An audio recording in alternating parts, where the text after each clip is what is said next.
y espero que puedan aprovecharla, que puedan aprender cosas nuevas. El doctor Dávila nos va a compartir hoy su conocimiento.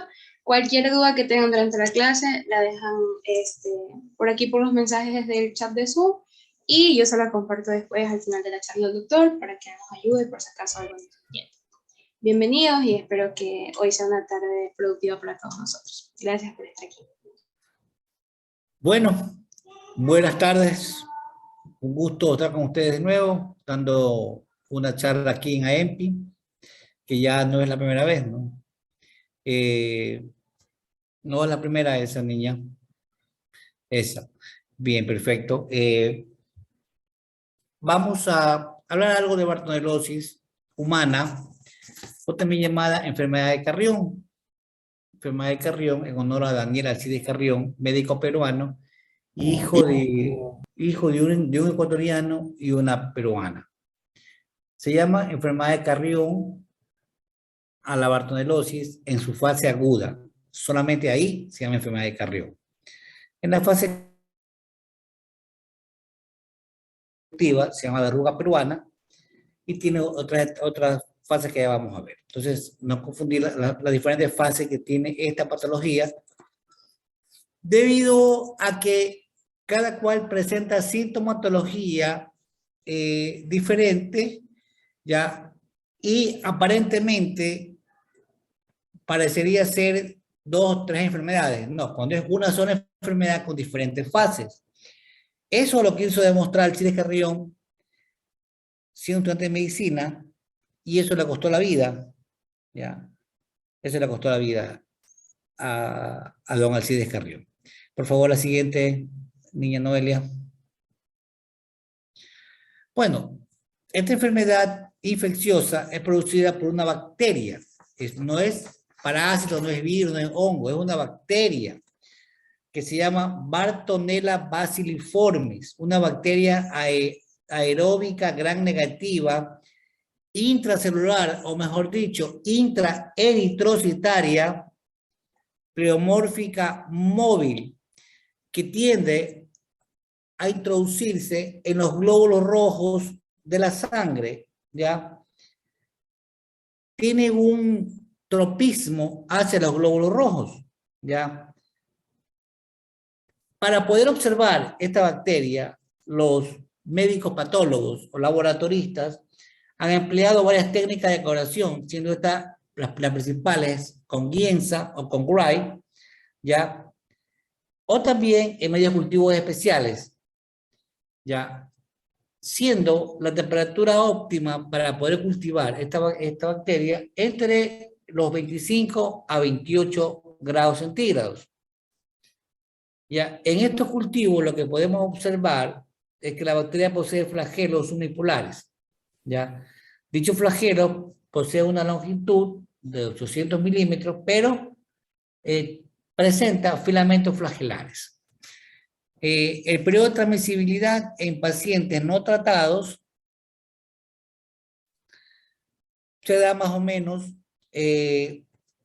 entre diferentes épocas del año, pero especialmente entre los meses de febrero, marzo a junio, que coincide con la estación lluviosa. Es decir, esta es una enfermedad que guarda relación con la estación climática. Como en general, las enfermedades transmitidas por vectores, como yo les dije a mis alumnos, no sé si hay algún alumno mío aquí, un exalumno mío aquí, como yo les dije a mis exalumnos, las enfermedades transmitidas por vectores, las enfermedades metaxémicas, guardan relación directa con la estación lluviosa. Es decir, cuando existe humedad, aumento de la precipitación pluvial, pues existe aumento también de este tipo de enfermedades. El mosquito transmisor de esta enfermedad permanece infectante más o menos unos 50 a 60 días. Es su vida, es su vida. Realmente, como es una bacteria, su tratamiento se basa en el uso de antibióticos. Esa es una ventaja, esa es una ventaja, ¿ya? Como yo siempre digo, para poder dar un tratamiento eficaz, lo mejor es un diagnóstico precoz y tratamiento inmediato.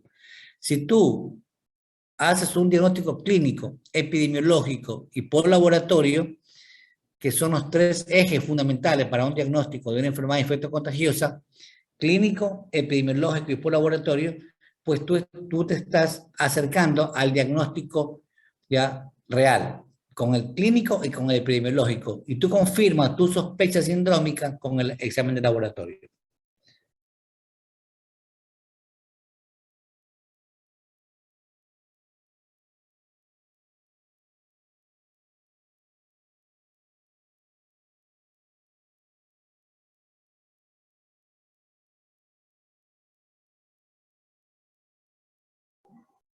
Doctor, se apagó su micrófono.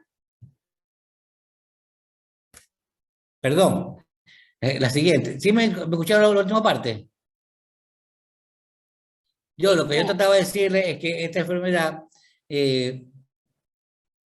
con el uso de antibióticos, como una enfermedad bacteriana, el uso de antibióticos pues ha disminuido en gran medida la mortalidad o letalidad de esta patología. Entonces, el uso de antibióticos, obviamente, antibióticos en forma racional. Lo que debemos evitar es usar los antibióticos en escopetazo, que ya, digamos así, usar para una simple enfermedad, usar 4 o 5 antibióticos, recetar nomás, no. Hay que ser bien racional en el uso de antibióticos porque estamos creando después resistencia. Sigamos, por favor.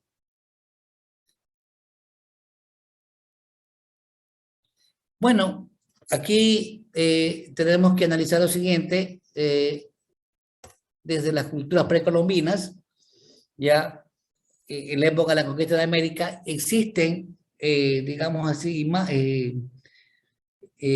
talladas en barro, en lo que ellos tallaban en esa época, que dan a entender que se trataba de esta patología en la época de la República. En 1885, el doctor Alcides Carrión, en la época que él se inocula y muere, era estudiante de medicina, pero por haber investigado esta patología, la Universidad de Perú, de Lima, le da el título de doctor post-mortem, ya, Alcides Carrión, en homenaje a su investigación.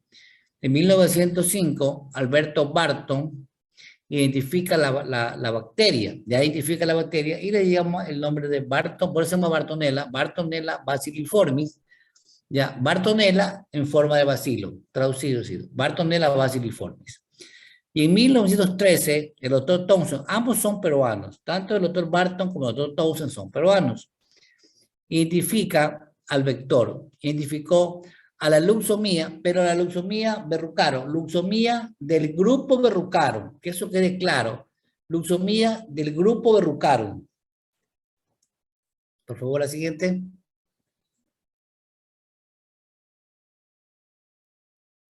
Bueno, la bartonelosis es endémica en Perú, Ecuador y Colombia. En Perú, Ecuador y Colombia, en área de frontera. El último caso que hubo en el Ecuador fue en la provincia del Carchi. Ya se desarrolló, esta enfermedad se viene estudiando en el Ecuador desde el año 1944, pero ya ha habido casos anteriormente, ya, pero se la estudió a profundidad ya desde 1944. Los médicos de esa época la estudiaron a profundidad en la frontera con Perú, en las provincias de Zamora, Chinchipe, Loja y El Oro, principalmente Loja y Zamora Chinchipe. Ya, en Colombia, la provincia del Carchi, en el área que fronteriza entre Ecuador y Colombia. La geografía es muy importante y las condiciones climáticas, porque si bien es cierto que el verrucarum, el Luxomia grupo verrucarum, comprende insectos vectores de Leishmania y Bartonella bacilliformis. Se considera uno de los grupos más importantes de los llamados flebotominios neotropicales, que es un grupo importante en salud pública, es un público. La diversidad del grupo verrucarum guarda relación con eventos climáticos y biogeográficos, ¿ya? Entonces, la geografía y condiciones climáticas varían dependiendo de la región. La emergencia es una enfermedad considerada emergente o reemergente. Yo diría más reemergente, ¿ya? Pero que coincide con un fenómeno, no con, no con lo que pasa todos los años en el Ecuador, la presencia del fenómeno El Niño. Ahí está mal escrito. No es el fenómeno del niño. Se llama fenómeno El Niño. Ahí tenemos que hablar con propiedad los médicos y los futuros médicos. Se llama fenómeno El Niño. Fenómeno El Niño, ustedes se acuerdan desde la escuela, del colegio, todos los años se presenta en el Ecuador. Hay dos corrientes, la corriente fría del Humboldt y la corriente cálida del Niño. Eso es una situación normal. Actualmente estamos con la corriente cálida del Niño en la costa, ¿ya? Entonces, cuando existe un incremento de las lluvias, es el denominado fenómeno del Niño. Cuando este fenómeno está presente, hay también muchas enfermedades transmitidas por vectores, entre ellas la bartonellosis, que puede incrementarse, sobre todo en áreas de frontera. En áreas de frontera de Ecuador con Perú y de Ecuador con Colombia. Sobre todo Ecuador con Perú. Los peruanos sí tienen bastante incidencia de esta enfermedad. Por favor, la siguiente, niña. Bueno, ahí tenemos un cuadro en el caso de la enfermedad de Carrión, del año de 1945 al 2001.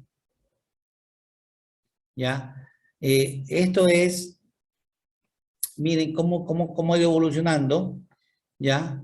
Y ustedes se pueden dar cuenta, cómo está la evolución, ¿ya? Existen a veces periodos interepidémicos, existen periodos epidémicos, en el año 93, por ejemplo, año 99, ¿ya? Y periodos interepidémicos como el suscitado en los años 60 y 70, que hay periodos interepidémicos que esta patología no se presentó, pero luego en la época de los 75, 78, existe un incremento de casos, ¿ya? Entonces, eso va variando y coincide con el fenómeno El Niño del año 98, coincide con el fenómeno del Niño ya del año 82, todo eso. Entonces, aparentemente, esto estudiado por los científicos es real, que esta enfermedad está ligada a las lluvias y aumenta con los fenómenos climatológicos como el fenómeno del Niño. Por favor, la siguiente. MINSA y Ministerio de Salud de Perú. Sigamos. Bueno, ahí está la área de frontera, ya. La región de Perú llamada Ancash es la región que más casos tiene, ya. Y también hay regiones que son cercanas a Ecuador, ya, cercanas a Ecuador, que nos interesa. Y en Colombia también hay una región que es cercana, bueno, varias partes que son cercanas a Ecuador, pero hay una región en el Carchi que es subtropical, que es cercana a Ecuador, que también existen otras enfermedades como malaria, dengue, y también puede existir otras enfermedades como realmente lo hubo hace un año, la presencia de un caso de bartonellosis. Sigamos, por favor.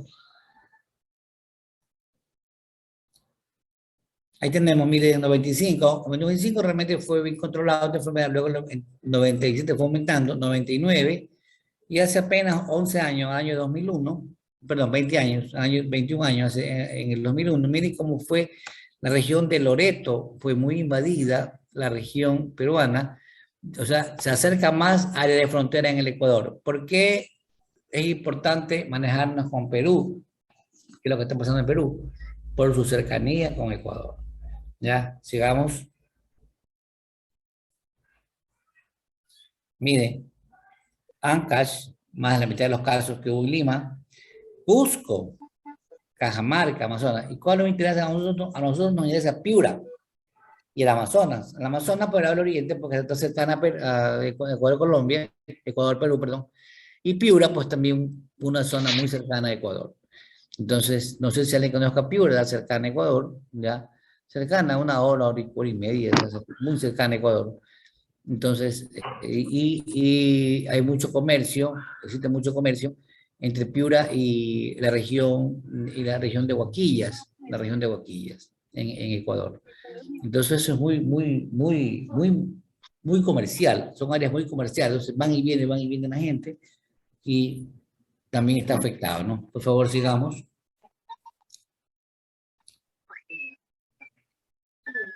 Tenemos por regiones, la región costa, no muy afectada. Por eso es que, miren, si ustedes se dan cuenta bien, en esta imagen,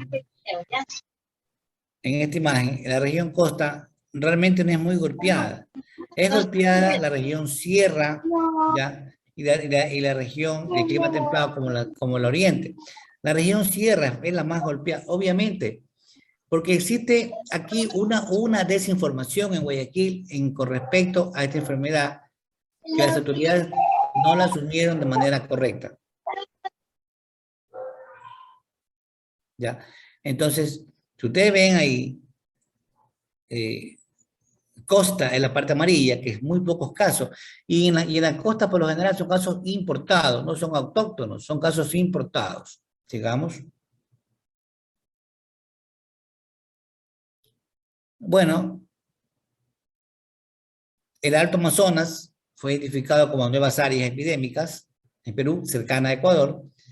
Entonces, si durante una incidencia elevada de esta enfermedad no es controlada a tiempo, la mortalidad en los brotes es alta. Casos de verruga peruana no se han reportado, más se han reportado casos de la primera fase, la fase aguda, fase anémica. Entonces, aquí no hay reservorio, ningún animal ha sido identificado como reservorio. La transmisión se da de humano a humano a través de un vehículo que es el vector. Entonces, de un humano enfermo, vector, un humano sano, vectores, comunidad. Humano enfermo. ¿Ya? Vector, luxomía del grupo Verrucarum. Persona sana susceptible. Mosquitos, luxomía verrucarum, comunidad. ¿Ya? No existe ningún reservorio identificado, como por ejemplo en Chaga o en Lemanés, como ustedes saben bien, ahí está identificado reservorios. Por favor, la siguiente. Ahí tenemos la famosa luxomía verrucarum. Miren cómo es, ¿no? Realmente es pequeña, no es tan grande la bacteria, es pequeñita la bacteria, ¿no? Es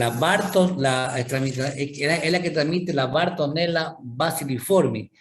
Entonces, la bartonelosis es en el humano, es transmitida por la picadura de mosquito hematófago del género Luxomia complejo verrucarum, pero también existen otras, como por ejemplo la Luxomia peruensis, la Luxomia serrana o la Luxomia colombiensis, pero que en el Ecuador solo existe Luxomia verrucarum, Luxomia del grupo verrucarum. En el Perú existe Luxomia peruensis y también y la serrana. En Colombia la Luxomia verrucarum y la colombiensis. Se la conoce vulgarmente como titira.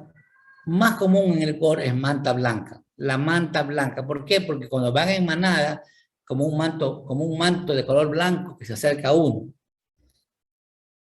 Es más pequeña que un mosquito, es más pequeña que la Aedes, por ejemplo. Tiene una coloración de pardo claro, puede ser rojizo, café o a veces gris. Requiere algo muy importante, condiciones de humedad, es decir, lluvia, ¿ya? Como son hematófagos, solo las hembras se alimentan de sangre, las hembras, ¿ya? Las hembras. ¿Por qué? Porque requieren madurar sus huevecillos una vez que son fertilizadas. Son fertilizadas en el vuelo. Eso se llama vuelo nupcial. Entonces, vuelo nupcial, el macho fertiliza a la hembra para poner sus huevos necesitan sangre, porque necesitan nutrientes, entonces pica al ser humano, transmite la enfermedad y se alimenta y sigue produciendo su huevecillo y van a depositar en sus criaderos. A ver, por lo general la alimentación es nocturna, o sea, a partir de las 5 o 6 de la tarde, 7 de la noche. Ahora bien, los criaderos de la Luxomia verrucarum no es fácil encontrarlos. Los criaderos de la Luxomia verrucarum están por encima de los 300 o 500 metros sobre el nivel del mar. Guayaquil está en 4 metros sobre el nivel del mar. O sea, aquí no va a haber criaderos de Luxomia verrucarum. Eso quede bien claro. ¿Ya? El paciente que hubo aquí en Guayaquil, que están investigando, que fue el alboroto en el día pasado, es un paciente que se debe investigar. O sea, puede haber dos posibilidades. La una, que sea un caso importado, y la otra patología. O sea, habría que haber un diferencial. Hacer un diagnóstico diferencial. ¿Ya? Perfecto. Porque ya les digo, los criaderos. Por lo general, los criaderos son difíciles de encontrar porque las larvas requieren material orgánico para su supervivencia, tipo estiércol o tipo hojas de los árboles, ¿ya? En el suelo, en el estiércol, en las hojas de los árboles, ahí están sus criaderos, ¿ya? O sea, no es tan fácil encontrar los criaderos de este mosquito. Por favor, la siguiente.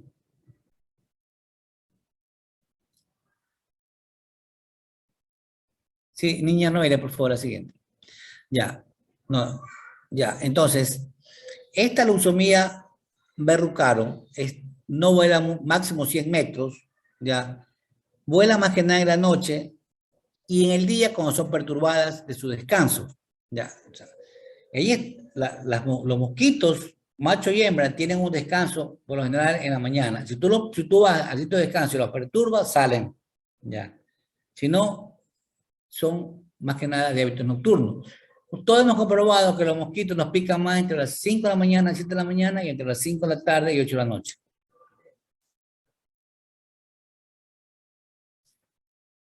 Ya, perfecto. Como yo les dije a ustedes, tiene que haber una persona infectada, enferma, el vector, la leucemia verrucarum, el grupo verrucarum, y persona sana, vectores, o sea, más leucemia verrucarum y comunidad. En el Perú se sospecha la leucemia peruensis, la leucemia serrana y también la leucemia colombiensis. Por favor, la siguiente, mijita.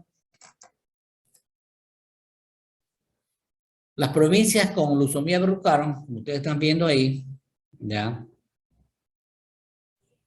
en Perú, miren, y en esta imagen, como ustedes ven, cercana a Ecuador, ¿no? La región de Piura, ¿no? Piura, cercana a Ecuador, que ya está Piura, Tumbes, Aguas Verdes, Huaquillas. Sigamos.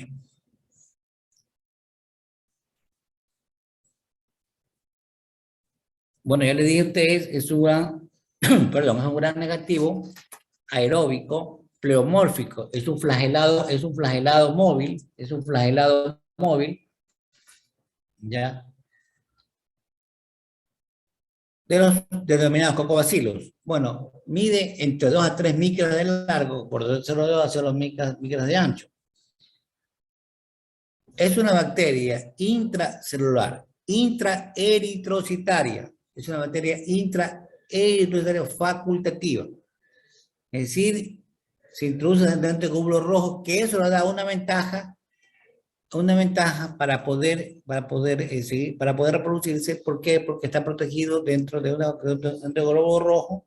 Entonces el sistema inmune no reconoce, y si lo reconoce, destruye el glóbulo rojo. Al destruir el glóbulo rojo, ya se puede imaginar lo que pasa en el ser humano. Entonces, ¿cuáles son los mejores cultivos para poder realizar un adecuado examen de este agente etiológico? Los que contengan agar, proteasas, peptonas, aminoácidos esenciales y sangre. Y la temperatura entre 20 y 30 grados, máximo 25 o 28 grados. Por favor, la siguiente.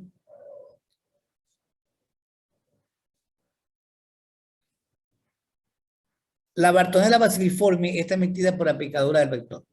Eso que quede bien claro. No se transmite de persona a persona ni cosa por el estilo, sino tiene que haber el vector. Ya, el vector.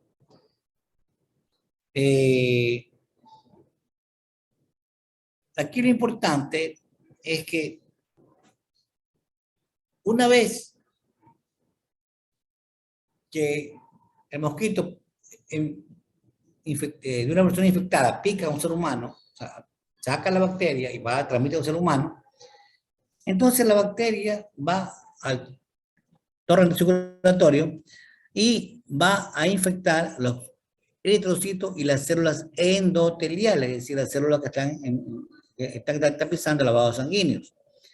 Por lo tanto, dentro de los eritrocitos y de las células endoteliales, esta se defiende y va a destruir los eritrocitos. O sea, se produce una eritrofagocitosis. A lo que se introduce el antígeno en la membrana, a través de la membrana del glóbulo rojo, esta va a estimular el sistema fagocítico monocitario, o también llamado antiguamente sistema retículo endotelial. Actualmente se llama sistema fagocítico monocitario. y produce, como ya les dije a ustedes, una intensa eritrofagocitosis, ¿no? Por los macrófagos y células histocíticas, ¿no? Entonces, como aquí produce una intensa eritrofagocitosis, lo que va a producir esto es una anemia hemolítica severa extravascular. Anemia hemolítica severa extravascular, similar a un SID, a una coagulación intravascular diseminada, similar a un SID.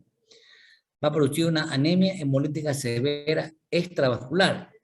Estamos hablando en esta etapa de la fase aguda o fase anémica, o enfermedad de Carrión. Luego la siguiente.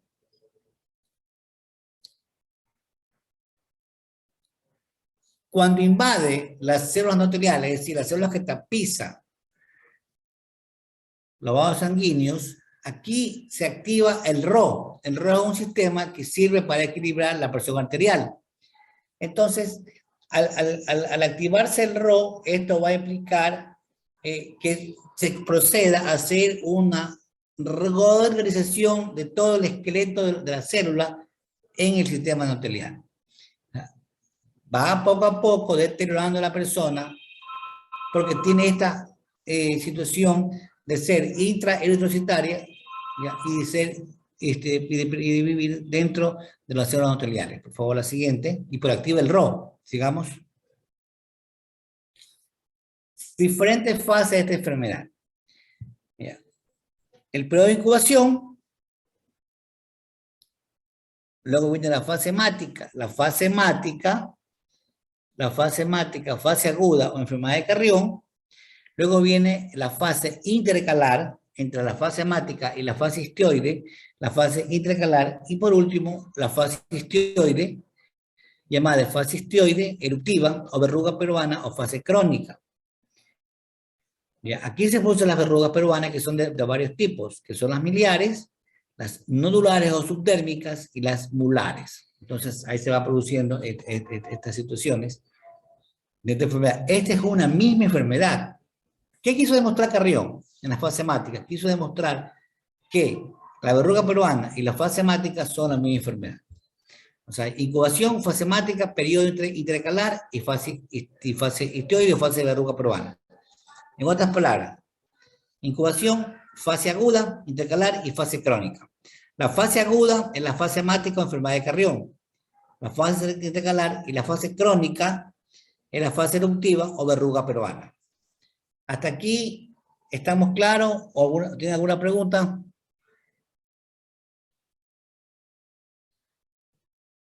Bueno, por favor, la siguiente. Entonces vamos a ver ahora qué sucede con la sintomatología. En la fase aguda, fase anémica, tenemos que el paciente, por lo general, presenta fiebre, como toda enfermedad infectocontagiosa, presenta fiebre, ¿ya? Entonces, lamentablemente, malestar general, hiporexia, que son síntomas generales, no hay nada aquí de patognomónico que se diga esto puede ser, pero el paciente, por esta situación de la eritrofagocitosis, presenta una palidez, ¿ya? Y por la destrucción masiva del glóbulo rojo va a desarrollar una anemia severa, una hepatomegalia y va a desarrollar ictericia. Aparte de eso, linfadenomegalia, y cuando es mucho más severa la eritrofagocitosis, cuando es mucho más severa, puede desarrollar anasarca, convulsiones, derrame pericárdico. Y esto da lugar a una disminución de la inmunidad de la persona, y esto da lugar a infecciones oportunistas en el ser humano que la llevan de una manera fácil a la muerte del paciente. Por favor, la siguiente. En la fase crónica o fase eruptiva, ¿ya? O verruga peruana. En los niños, cuando se produce la fase eruptiva, es más frecuente en los niños a nivel de la cara, a nivel de las extremidades superiores y extremidades inferiores. La forma descrita, digo de nuevo, la forma miliar, la forma nodular o subdérmica y la forma mular. No es nular, es mular, es con M, no es con N, es mular. Y la forma mular. La curación es de 3 a 6 meses, supuestamente, pero a lo mejor de antibióticos. Y estas, como viene de una fase anémica, estas verrugas sangran con facilidad, ¿ya? Por lo tanto, también hay palidez, como toda infección, hay fiebre, tiende mucho a picar y la gente tiende mucho a rascarse. Y por esa situación tiende mucho a tener infecciones bacterianas solo añadidas, especialmente por estafilococos, ¿ya? U otras bacterias, y esto complica el cuadro. Y por estar cerca a veces de las articulaciones, estas bacterias pueden llegar a la articulación y pueden inflamar y puede dar una artritis, un dolor articular, una falsa artritis, un dolor articular, ¿ya? Y una falsa artrosis por esta infección cercana a los sitios de articulación grande más que nada. Por favor, la siguiente. Ahí tenemos la fase eruptiva, ¿ya? Bueno, ahí tenemos la fase mular y tenemos la fase miliar diseminada, ¿no? Estos son pacientes peruanos. Sigamos, por favor. Bueno, la fase aguda. Tenemos la fiebre también llamada fiebre del Oroyo, enfermedad de Carrión. Me había olvidado decirle. Eso también se llama fiebre del Oroyo. Fase aguda, enfermedad de Carrión o fiebre de la Oroya. ¿Por qué se llama fiebre de la Oroya? Se llama fiebre de la Oroya porque se describió muchos pacientes cuando construían el ferrocarril entre Lima y La Oroya, que es una región que está, digamos, en la sierra peruana, ¿ya? Y muchos pacientes extranjeros, chilenos, no sé si era ecuatoriano, pero eran chilenos, de otros países más, que morían con esta enfermedad, ¿ya? Y entonces por eso se llamaron fiebre de la Oroya, enfermedad de Carrión o fase aguda. ¿Ya? El tiempo de incubación promedio es de 21 días, el tiempo de incubación es de 21 días, pero puede ser un periodo corto de 10 días o un periodo muy largo de más de 200 días, pero el promedio puede ser de 21 a 30 días. ¿Cuáles son las pruebas diagnósticas en esta fase? Las principales pruebas diagnósticas en esta fase son el frotis, con una sensibilidad hasta el 70% de promedio y una especificidad del 96%, es decir, tiene una sensibilidad, digamos, aceptable, pero tiene una alta especificidad. ¿Qué significa esto? Que capta más negativos que positivos. Inmunoblot, el BPP es más sensible que específico, perdón, más específico que sensible. El inmunoblot tiene una sensibilidad aproximadamente del 70% y una especificidad del 94%, o sea, es más específico que sensible. Y el PCR, usando el primer efectivo, que es el 116S, 23S, el PCR, tiene una sensibilidad del 47% y tiene una especificidad del 98%. Entonces, ¿qué sería lo ideal para esta fase? Para la fase aguda, enfermedad de Carrión o fiebre de Oroya. Yo recomiendo hacer un frotis. Recomendaría hacer un frotis.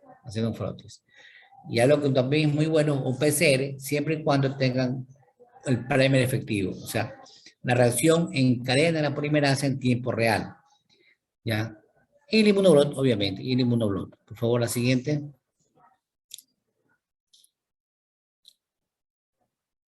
Diagnóstico, fase aguda, frotis de sangre periférica. Por supuesto, tú en un frotis tú vas a encontrar los bacilos dentro de los eritrocitos. En un hemograma tú vas a encontrar como toda infección bacteriana una leucocitosis con diversidad a la izquierda, es decir, leucocitosis con neutrofilia. Eso es normal, ¿no? Toda infección bacteriana. Puedes hacer un hemocultivo o un minocultivo para confirmar el diagnóstico y vas a encontrar si tú pides enzima hepática, bilirrubinas elevadas, TGO, TGP, fosfatasa elevadas. Ya, muy importante esta situación. Por favor, sigamos. Este cuadro es muy importante, porque aquí vamos a descubrir cuáles son los mejores exámenes en diferentes fases. Frotis, en la fase aguda es de suma importancia, en la fase eruptiva una importancia mediana. El hemocultivo es importante en ambas fases. El cultivo de biopsia en la fase eruptiva, igual que la histopatología, lo mismo, en la fase eruptiva. Inmunofluorescencia indirecta, más importante en la fase eruptiva que en la fase aguda. ELISA, más importante en la fase eruptiva que en la fase aguda. Western blot, más importante en la fase eruptiva que en la fase aguda. y reacción en cadena de la polimerasa. Reacción en cadena polimerasa. Ya, reacción en cadena polimerasa con el primer efectivo, importante en ambas fases, tanto en la fase eruptiva como en la fase aguda.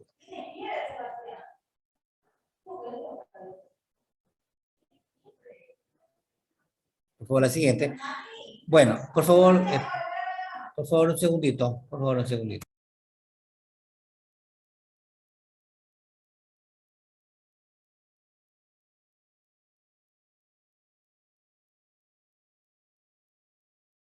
Ya, me disculpa. La fase crónica, ahí tenemos una lesión mular, miren, en la fase crónica o la verruga peruana. En un niño, como como dice, que más se ve en las extremidades inferiores y superiores y cara. Sigo la siguiente, por favor.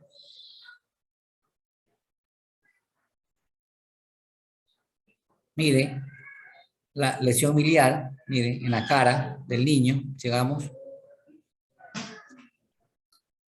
Este es un cuadro de una lesión miliar, pero con una infección bacteriana solo añadida. Realmente, pues, es muy lamentable lo que le pasa a este niño, ¿no? Simplemente, pues, esto está con una infección bacteriana solo añadida, lo que le da a un cuadro infeccioso grave, un cuadro infeccioso grave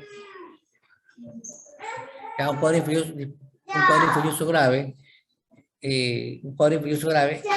el tratamiento viene a ser un poquito más complicado, un cuadro más complicado, ya,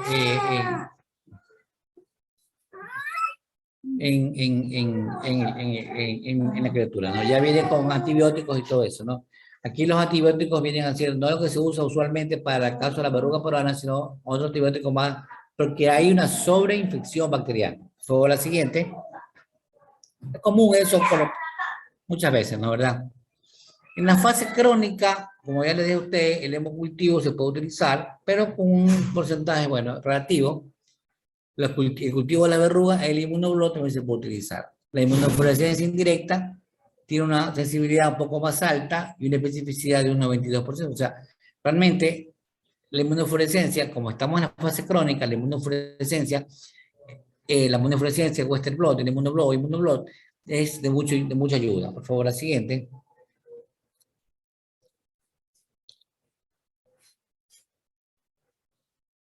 Aquí hablemos algo muy importante. Hablemos de la inmunidad y de la infección por esta bacteria. ¿Qué es lo que favorece a la bacteria?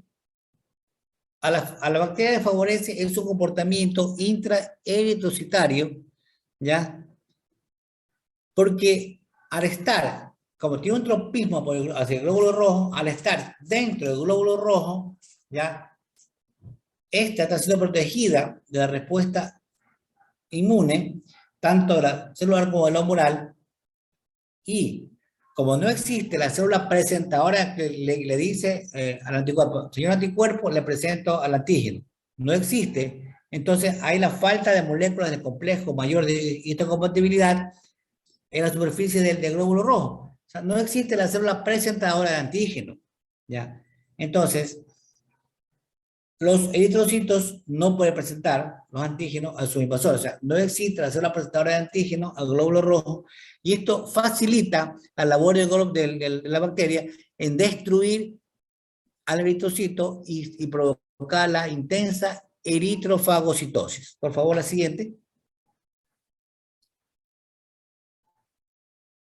¿Cuál es el diferencial con la fase anémica? En la fase anémica tenemos diferentes enfermedades que tenemos que analizar. La tifoidea es una de ellas. La tifoidea es una enfermedad que era muy común años atrás. Ahora está un poco controlada.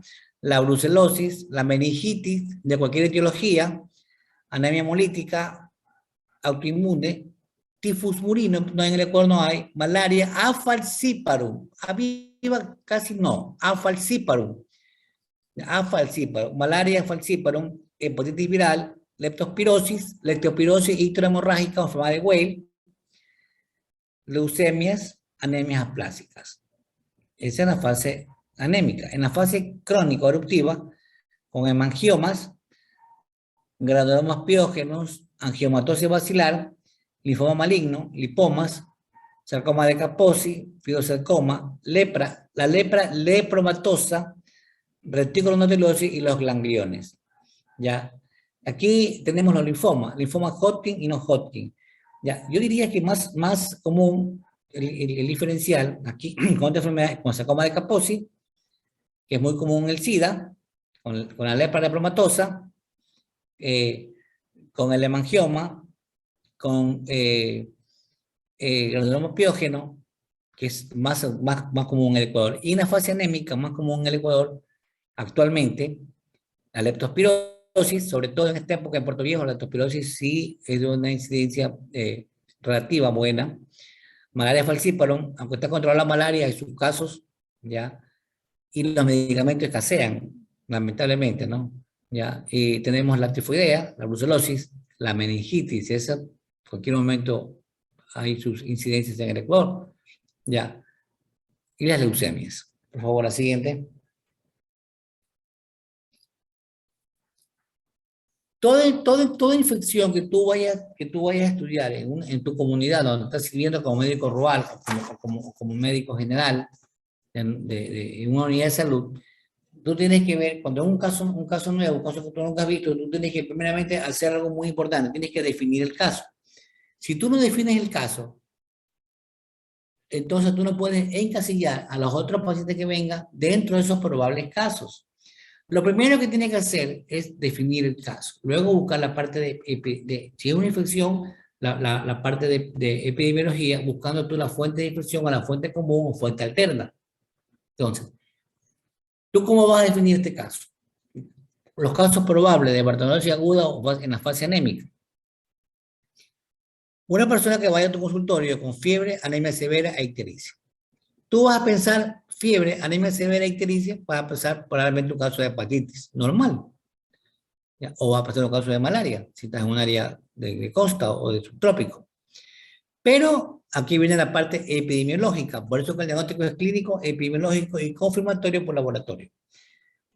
Que proceda de un área endémica de transmisión de bartonellosis, área de frontera con Perú y Colombia. Eso es todo, en eso piensen.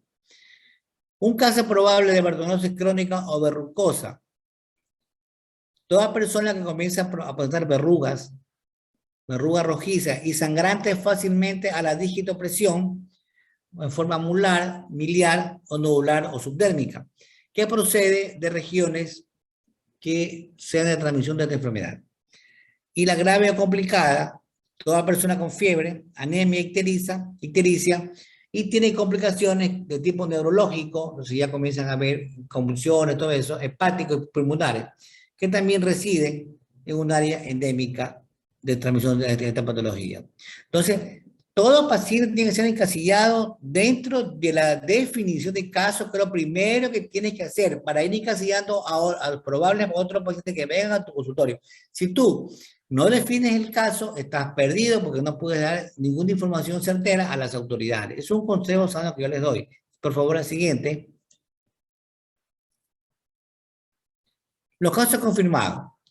En los casos de aguda anémica es lo mismo que hemos hablado, pero más los exámenes. En este caso, en la fase anémica, puede ser el frotis, el hemocultivo, ¿ya? Inclusive el PCR con el primer efectivo. En la crónica verrucosa, ya puede ser el frotis y el hemocultivo o las biopsias. En el caso de grave complicada, los exámenes laboratorios, lo mismo, los frotis, el hemocultivo, las biopsias, ya, todos esos exámenes y los exámenes serológicos. En todas dos últimas, los exámenes serológicos. ¿Por qué en la fase aguda no hablo de serológicos? Por el tiempo. La fase aguda viene a ser una fase después de la incubación. Entonces todavía no se están formando bien los anticuerpos. Sería en la fase crónica o en la fase grave complicada, ahí sería de tomar en cuenta los exámenes serológicos. IFI, puede ser IFI, inmunoblot o también el ISA, cualquiera de esos exámenes, ¿no? ¿Verdad? Que se hacen en el INSPI. Por favor, la siguiente. Tratamiento. En la fase anémica o aguda, no complicada, se recomendaba cloranfenicol. Esto está puesto a propósito para conversar con ustedes. Cloranfenicol. Señores, cloranfenicol ya no se puede recetar. ¿ya? Pero está puesto. Está puesto para conversar. En la fase anémica, con el fenicol, en la fase eruptiva, está puesto otras drogas. Entonces, ¿qué sería lo indicado en la fase anémica no complicada? Actualmente, la penicilina G sódica de 50.000 a 100.000 unidades por kilogramo de peso, dividida en 4 a 6 dosis por 14 días. Es muy torturoso el paciente también inyectar la penicilina G sódica, habiendo otras alternativas por vía oral. En la fase eruptiva, rifampicina. Yo no recomendaría rifampicina. ¿Por qué motivo? Porque si tenemos a un paciente con tuberculosis, la rifampicina le puede crear resistencia, por lo tanto, tú estás restando posibilidades a un paciente ya, de utilizar rifampicina para lo que realmente fue creada, esta droga, que es para, como primera línea de tratamiento antifímico. ¿Ya? Entonces, existen otras alternativas. Por favor, la siguiente.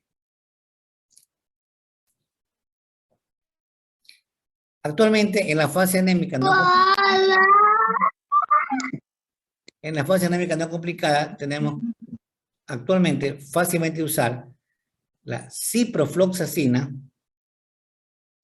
a dosis convencional por 10 días, sulfa, el famoso Bactrim, el cotrimoxazol, más trimetoprim, más sulfa, más el cotrimoxazol, que es la trimetoprim, más sulfametoxazol, simple, que puede, o la forte, que puede ser utilizado a dosis convencional por 14 días, y la amoxicilina más ácido clavulánico. Ya.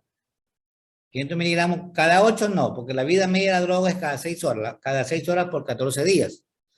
En la fase anémica complicada, se utiliza ciprofloxacina, 200 miligramos cada 12 horas, ¿ya?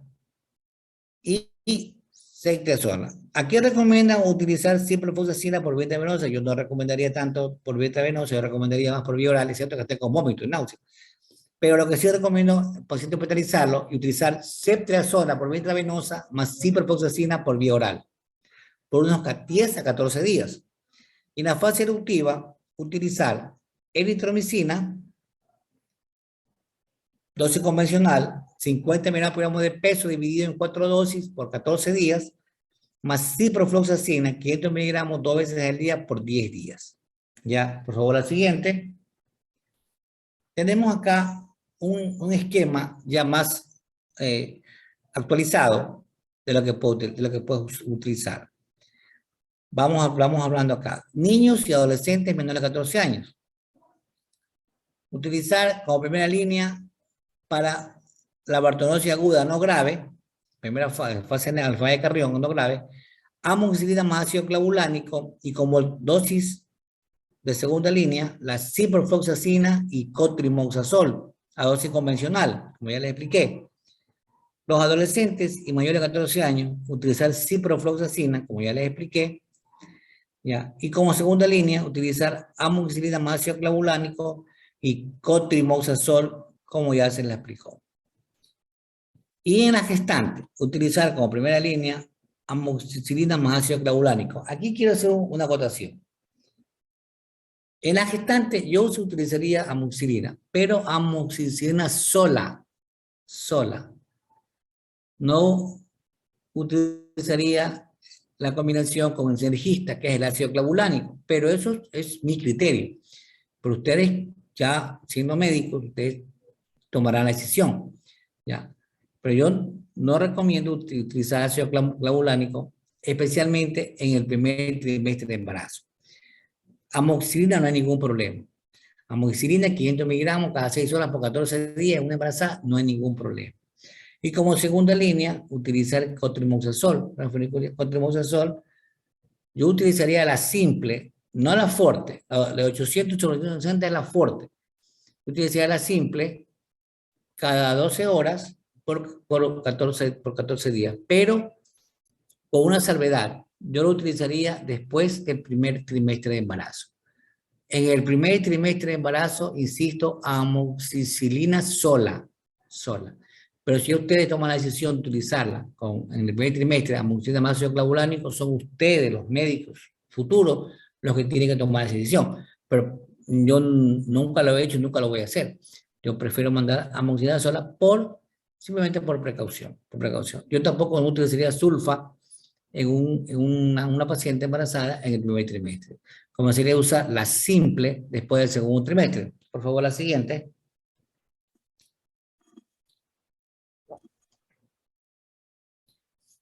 En la bartoneurosis aguda grave, como primera línea, en los menores de 14 años, ciprofloxacina más cetresona.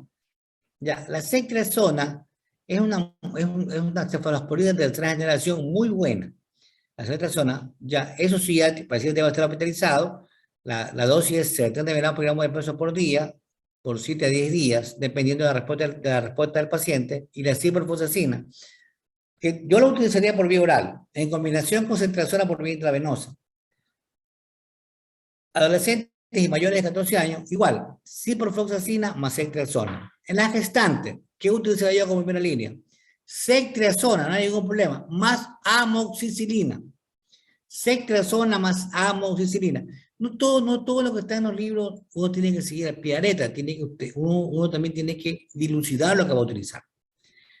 En los niños y adolescentes menores de 14 años, como segunda línea, yo utilizaría ciprofloxacina más ceftazidime o ciprofloxacina más amicacina, tomando en cuenta que la amicacina es un aminoglucósido que puede ser nefrotóxico u ototóxico, que debe tomar mucho líquido antes de administrarla. Como segunda línea para los mayores de 14 años, utilizaría ciprofloxacina más ceftazidime, lo mismo, y lo mismo, ciprofloxacina más amicacina. En la gestante, cetresona más amicacina. Yo en realidad, o ceftazidime más amicacina, tengo mucho, ¿cómo se dice la palabra?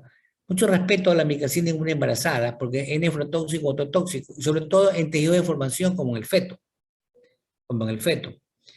La cetresona sola no hay ningún problema. Yo la he usado y la uso, no hay ningún inconveniente. Pero yo prefiero utilizar cetresona, ya, más si quieren utilizar una droga intravenosa, pueden utilizar ampicilina o ampicilina intravenosa. Previa prueba, obviamente, con ampicilina o penicilina. Si menor el primer trimestre, así sea también mayor el primer trimestre, el segundo trimestre, yo utilizaría cetresona o ceftazidime más amoxicilina o ampicilina o penicilina como segunda línea acompañando a este. Como primera línea, cetresona lo mismo, más amoxicilina, ampicilina o penicilina intravenosa. Obviamente haciendo la prueba, ¿no? Previa prueba. Eso son lo que yo haría, o sea, eso no está en los libros, o sea, son ustedes los que toman esa decisión.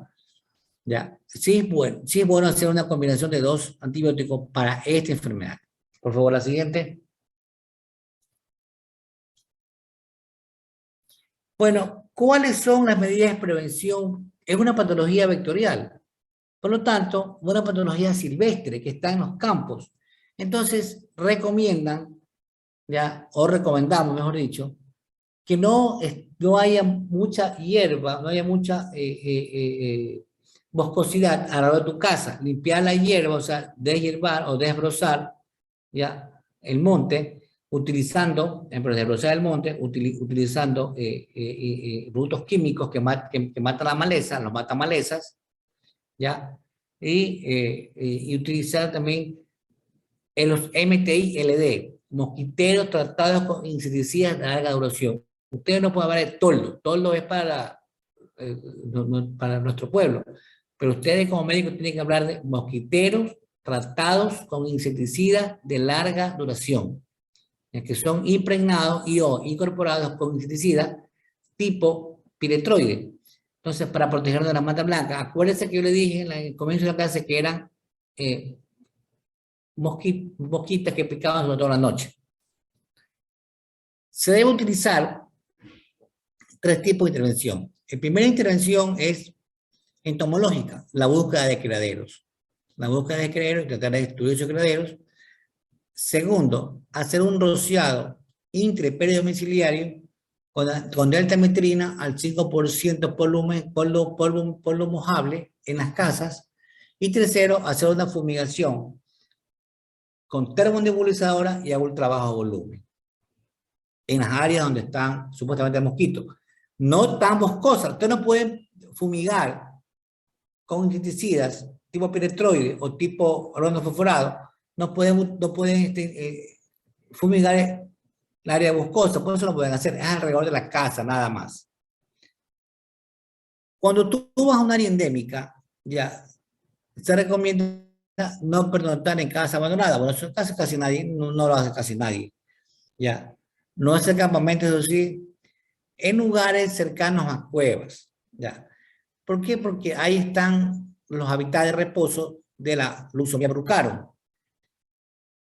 No visitar lugares donde son consideradas chancheras. ¿Por qué? Porque en el estiércol de los chanchos son criaderos de estas larvas, de estos mosquitos, ya, que es la Luxomia complejo brucarum, y evitar estar fuera de casa sin repelentes y sin camisa manga larga o pantalón manga larga después de las 5 de la tarde.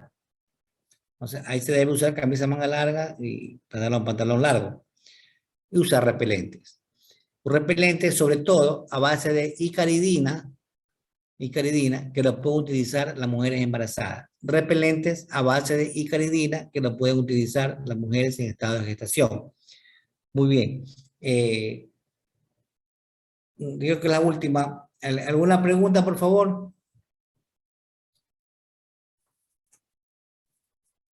¿Alguna pregunta?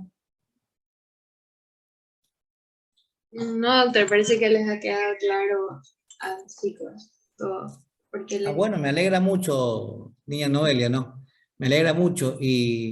Bueno, aquí está mi alumna, ¿no? Alejandra Carrión, ya la veo aquí, Alejandra. Saludos, Alejandra. Muy buenas bien, tardes, doctor. muchas gracias por asistir. No sé quién más fue mi alumno, no sé quién más, Alejandra, no sé. ¿Con quién tenemos? El día jueves estuve por la facultad, me encontré con dos exalumnos míos, me dio mucho gusto, ya están en internado, me dio mucho gusto verlos. Ya me llamaron, me reconocieron, a pesar de que anda uno ahora anda con la mascarilla, me reconocieron y todo, pero fue muy, muy emocionante verlos después de tanto tiempo. Bueno, ha sido un gusto, niña Noelia, y las órdenes, pasen muy bien. Doctor, muchísimas Chicos, gracias. pasen muy Un bien. gusto. No, a las órdenes. Y ojalá que les haya gustado, ¿no? Pasen bien. Gracias, doctor. A las Bueno, órdenes. ah, tienen habilitado por el chat el link del formulario de asistencia por el certificado. Ya les agradezco muchísimo por estar aquí. Por el chat de WhatsApp que se quedó el grupo, se les va a enviar también un link para llenar, para hacer una pequeña retroalimentación que también es necesario para hacer el certificado. Una vez más, muchísimas gracias al doctor por tomarse la molestia de explicarnos, de esclarecernos este tema. Espero que haya sido de su agrado y muchas gracias por haber asistido a la reunión con todos.